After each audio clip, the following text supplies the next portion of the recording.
Okay, to start off, you need to think of a topic. You can do this by referring to your curriculum document or the syllabus. And for this video, I would like to choose a topic on COVID-19 under the theme Help. Once you have your topic, now let's go to step 2. Come up with a driving question. This is a crucial step to ensure that your students will focus and keep on track to complete the project.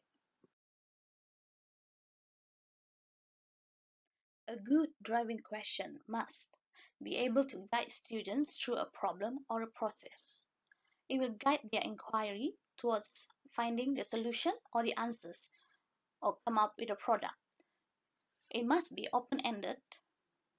It means you have multiple answers for that question, and it allows students to approach the questions from different viewpoints. And it requires students to investigate before answering the question. This means students need to explore more on the topic before they can come up with a product to present.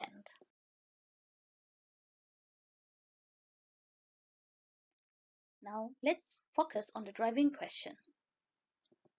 To come up with a good driving question, we break it down into 3 parts so that you will understand easily.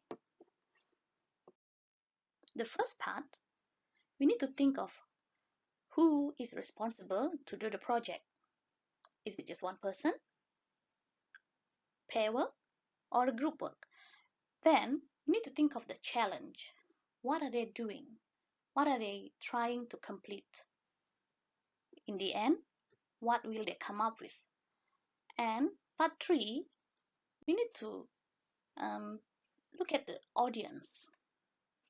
They are coming up with a product, but who is it for? It must be authentic audience. Let's look at it one by one.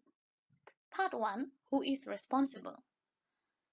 Let's think of who will be responsible to complete the project.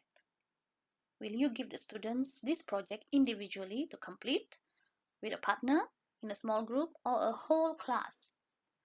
If you decide to give them this project individually, then you can start your question with how can I? This is from the voice of the students so that they will be able to think from their perspective. If with a partner, then you can start the question with how can my partner and I? A small group, you can start with how can our group, or a whole class, how can we or how can our class?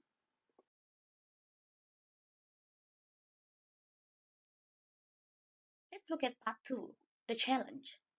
What challenge will students be completing? This is where you look at your topic. It must relate to the topic that you have chosen, and the topic should relate to the real world issues or problems. See what's happening around. Just read the news now. We know COVID-19 is a hot topic.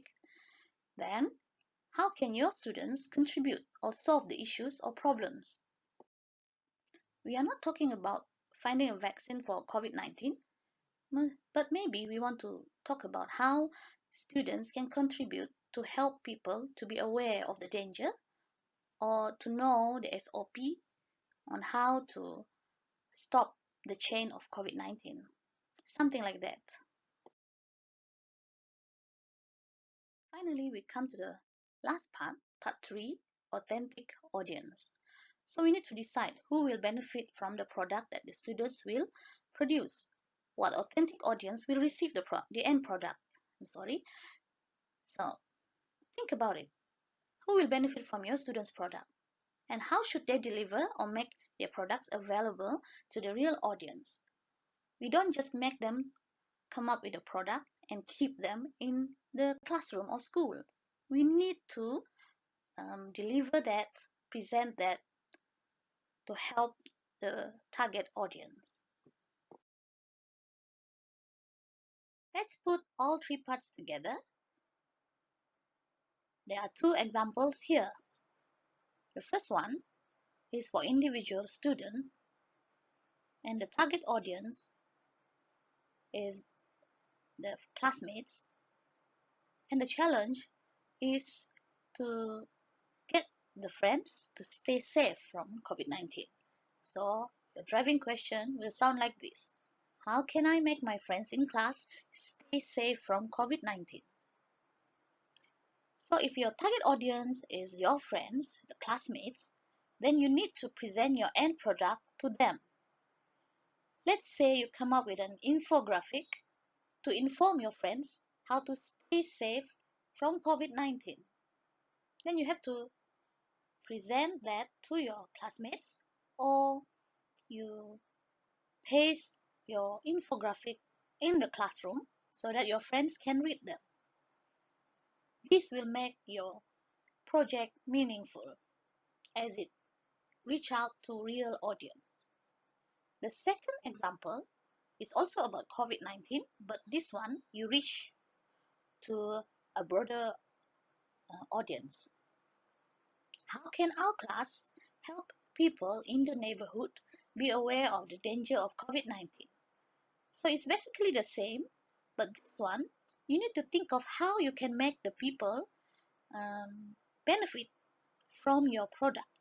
Let's say you come up with a video, infographic, or maybe the students decide to come up with a poster. Then how you can get the people in the neighborhood to see that poster, to read the infographic, or to watch your video.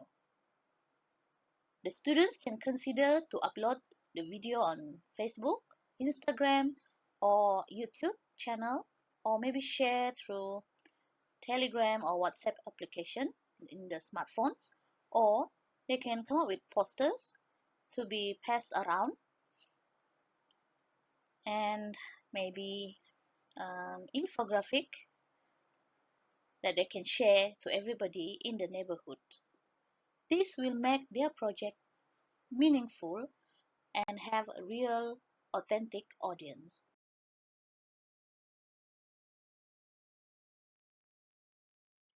When you have your driving questions, it's good that you can plan more questions after that to guide the inquiry process. So students will explore more. The more questions you give them, the more they will explore, the more they will know, and the better their product. So do plan more questions.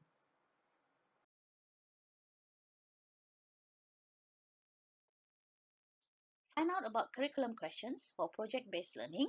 There are three types. So I have covered the driving question, similar to essential question, so that they will know the broader picture. Why am I doing this project? Who will benefit from this project? This will make your project meaningful, and it will relate to real-world situation. Students will feel motivated as they can do something for the people. Next, you can come up with a unit question. Then you can come up with content questions, or you can get the students to come up with the content questions, meaning if they want to come up with infographic on COVID-19, they need to know more about COVID-19. So you can have specific questions in the content questions.